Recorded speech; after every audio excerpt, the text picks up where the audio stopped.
Ki ish asheri yekayem et kol hatorah.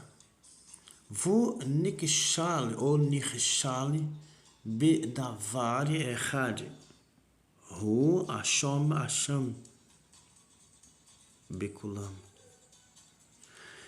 Tiago, capítulo 2, versículo 10, é um texto da Brit Hadashah. Esse é um dos textos mais utilizados para se falar de prática da Torá. Mas será que uma pessoa lendo a tradução dela entende de fato qual o teor dessa mensagem ou a que se refere essa mensagem?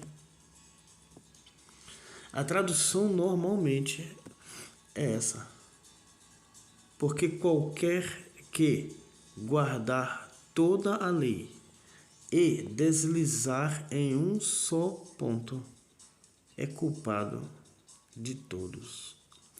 Você já parou um pouco para raciocinar o que de fato está escrito aqui e qual é a importância disso para a sua vida?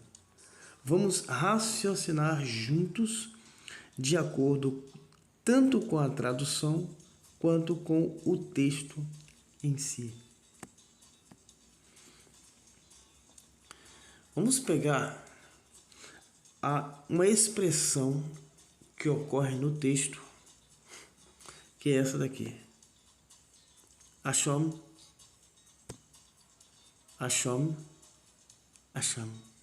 Não é curioso que as palavras são as mesmas? Mas você consegue ver isso no texto em português? Você vai estudar, você vai pegar dicionário, você vai pegar todo tipo de ferramenta.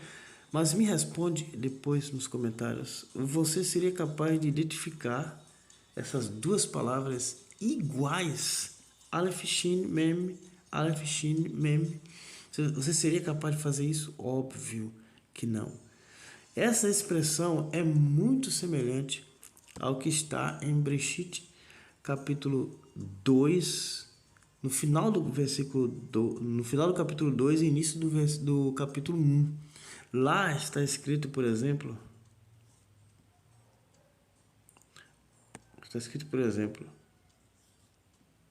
Mote, e eu já fiz vídeo sobre isso aqui. Mote, escrevi um pouco maior, Tamut ou Mote Temutun, que foi traduzido, deixa eu botar o maçorético, que foi traduzido, você vai lembrar, certamente morrerás. Lembra disso? Certamente morrerás? Pois é, lá a palavra também é semelhante, igualzinha, tá vendo? Mod, tamut, mem, vav, tav, mem, vav, tav. Quando isso ocorre no texto hebraico, ocorre para a questão de ênfase, como alguns gramáticos dizem, mas também a tradução aqui seria morrerás aos poucos. Por isso que a tradução normal é certamente morrerás, e alguém diz, aí, por que não morreu? Porque a palavra hebraica indica a continuidade de uma ação. Aqui também, nessa expressão, temos a mesma ideia. A continuidade de uma ação. E que ação é essa? Essa palavra foi traduzida, essa palavra normalmente é traduzida culpa.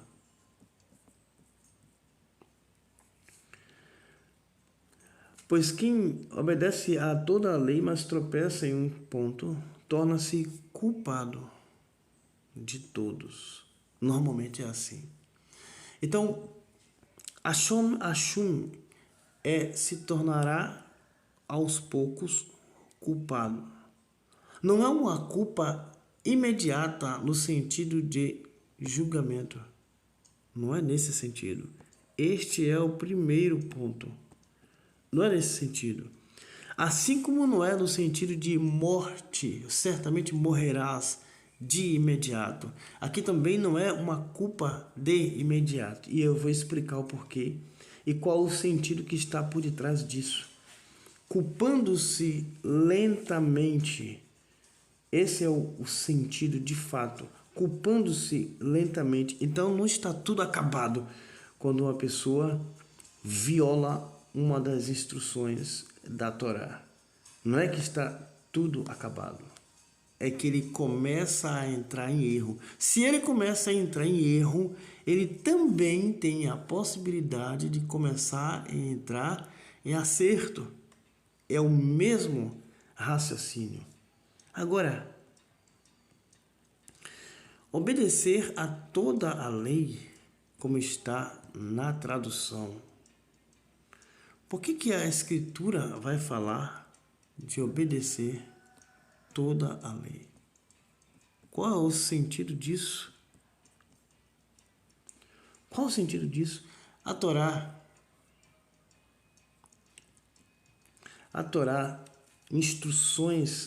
tem instruções definidas para grupos definidos. Exemplo, a Torá tem leis só para judeus.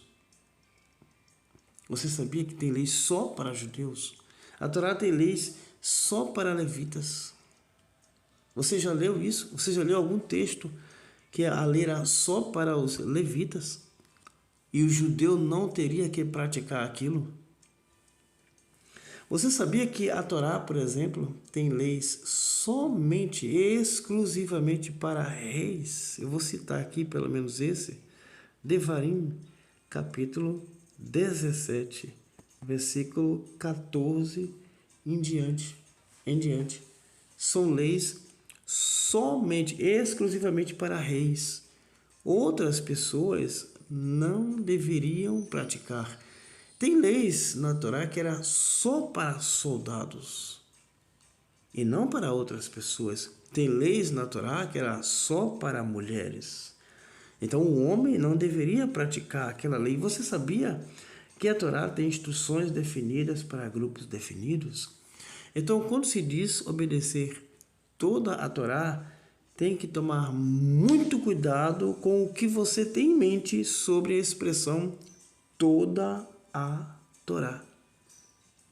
Senão você vai ler um versículo na Brit Hadashah, eu tô usando o exemplo Brit Hadashah, mas podia ser em qualquer outro livro, e vai acreditar que na Torá está exatamente assim como está escrito em um outro livro.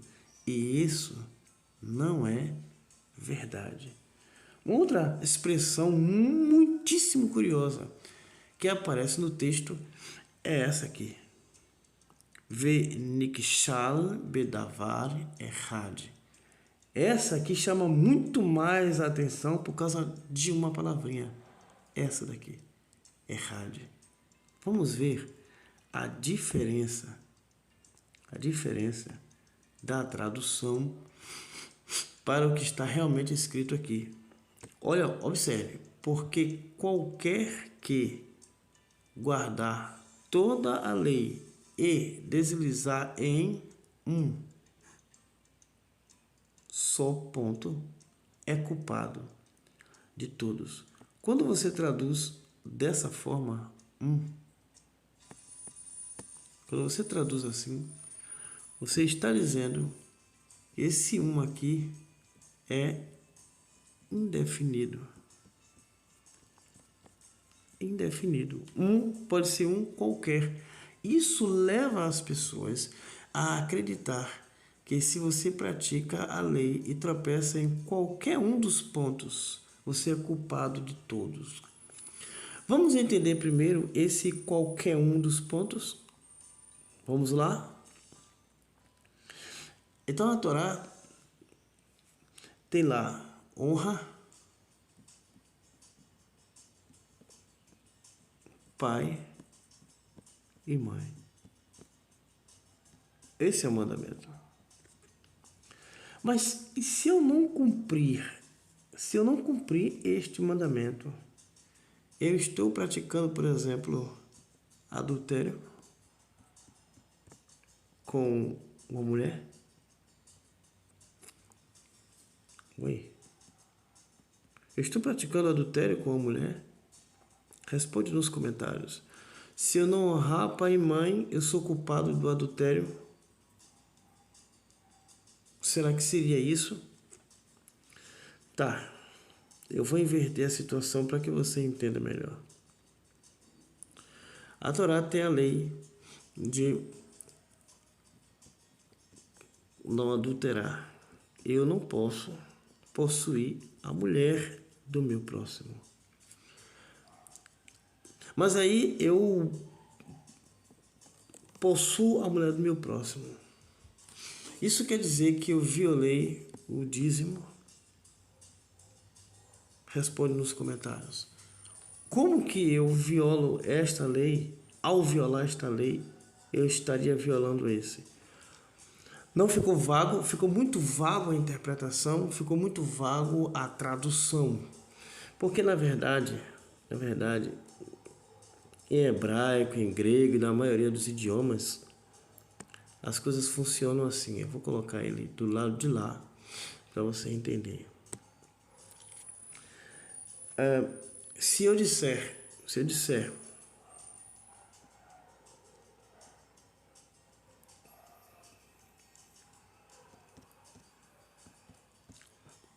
Yeled, eu estou dizendo uma criança.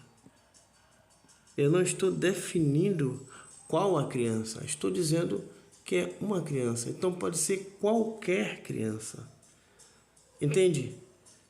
Mas se eu disser Yeled Errad, eu estou definindo a criança. Eu estou definindo qual a criança. Não é mais qualquer uma. É uma criança específica. É assim que funciona o hebraico. É assim também que funciona o grego, para quem quiser saber depois. Então, quando a Escritura diz em Tiago 2:10, Tiago 2:10, na tradução, porque qualquer que guardar toda a lei, mas deslizar em um só ponto, ele está se referindo a qualquer ponto, de acordo com a tradução. Mas, de acordo com o texto em hebraico, Vunikshali Bedabari Errad, ele está se referindo a um ponto específico. Que ponto específico seria esse? O texto de Tiago 2:10 mostra 2 pontos do que as pessoas hoje chamam de 10 mandamentos. 10 mandamentos. Entende? Ponto específico é o ponto dos 10 mandamentos, porque desde cedo as pessoas já entendiam que a Torá, as pessoas entre aspas, tá? Que a Torá se refere aos 10 mandamentos. Mas nós já vimos, por exemplo, que em Devarim capítulo 17 existem leis específicas para grupos específicos. Então a Torá não se resume aos 10 mandamentos. Isso é uma concepção errônea da Torá desde séculos passados. E esse erro vem permeando os séculos e chegou até nós hoje. E as pessoas continuam achando que Torá são os 10 mandamentos. Eu já fiz um vídeo aqui mostrando 10 mandamentos é um memorial. Um memorial. Os 10 mandamentos aí na sua Bíblia começam no capítulo 5 de Devarim. No entanto, no capítulo 1, versículo 10, você encontra a primeira lei. Capítulo 1, versículo 10. É só você ler. A primeira lei está ali. 3 versículos depois, estará a segunda lei e assim por diante. Então, Torá não são os 10 mandamentos. Torá também não são 613, tá?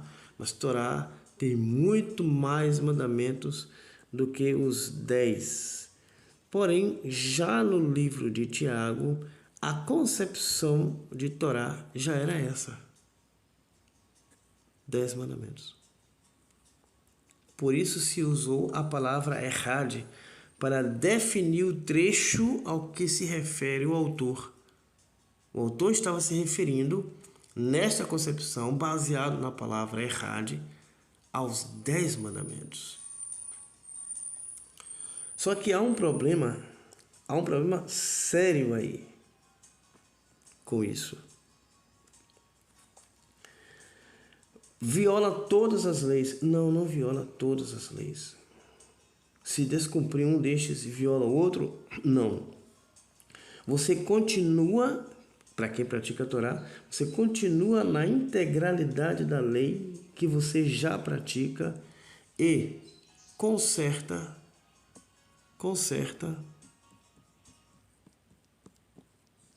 o que errou. Conserta onde você errou. Bom, já que a palavra Ashon é repetida no sentido de tornar-se culpado aos poucos, é óbvio que esse conserto é o sentido reverso, é consertando aos poucos. E isso nos faz lembrar dos aproximadamente 40 anos do povo no deserto. Eu vou ficar por aqui fazendo uma pergunta para você. Durante os 40 anos do povo no deserto, lá com Moshe, você acha que eles erraram em algum ponto? Sim ou não? Eles erraram em algum ponto? Erraram. Você acha que os filhos deles erraram em algum ponto? Na época de Josué, por exemplo? Erraram. E por que existe a promessa de retorno deles em todos os profetas praticamente? Por que existe ou por que perdurou a promessa de eternidade para eles durante toda a Escritura, mesmo eles tendo errado? Porque no mesmo sentido em que se erra, se acerta. No mesmo sentido em que se torna culpado aos poucos, se acerta aos poucos.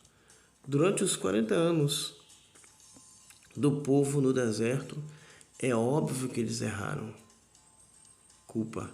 E é óbvio que eles acertaram. Então, um erro não derruba necessariamente toda a sua prática, como este versículo, na sua tradução, quer indicar. Um erro não diz isso. E essa é a ideia que as pessoas vêm trazendo durante séculos. E por isso afirmam que não é possível praticar a Torá. Então, como você entende a palavra restauração? Como você entende a palavra restauração? Se vai haver restauração é porque há falhas. Se vai haver restauração é porque já não havia a expectativa de perfeição. Então não justifica um texto afirmar que se você praticar toda a lei e errar em um só ponto, você é culpado de todos. Isso aqui não existe. Ah, mas você quer continuar com essa concepção na mente. Tá, é um direito seu. Mas olhando o texto direitinho, a palavra Asham, a palavra Errad e a definição de Torá, isso não existe, tá bom? Eu quero muito, mas muito mesmo saber qual a sua opinião sobre este vídeo, este tema e este assunto aqui nos comentários. e estaremos juntos no próximo vídeo. Lembrando que será inaugurado essa semana o nosso novo canal chamado Metas e Finanças. Será inaugurado nesta segunda-feira, pela noite, muito provavelmente às 19 horas. Eu gostaria muito que você privilegiasse este novo trabalho nosso. Nós vamos falar de dinheiro, de finanças, de investimento, enfim, vamos falar de tudo que diz respeito a money. E eu espero você lá. Aqui abaixo, nos comentários desse vídeo, estará o link para a nossa loja de produtos de utilidades para o lar, Hot Shopping. Você pode clicar no link e vai ser direcionado a essa loja. E caso você tenha algum produto lá da sua preferência e queira fazer aquisição, você pode fazer. E se você não encontrar o produto que você procura, você pode me procurar, que de repente eu posso encontrar para você, tá bom? Muito obrigado pela sua visualização. Lembrando que ainda hoje você pode começar a fazer o curso de hebraico por R$30. Como? Se tornando membro deste canal, principalmente no nível 3. Se você fizer isso agora, assim que você mandar o comprovante, o curso já será seu, além de 100 PDFs de estudos diversos e vídeos exclusivos. Já estamos no vídeo de número 8 de Bereshit, até o momento em que eu faço esse vídeo. Muito obrigado mais uma vez. Estaremos de volta no próximo vídeo. Shalom.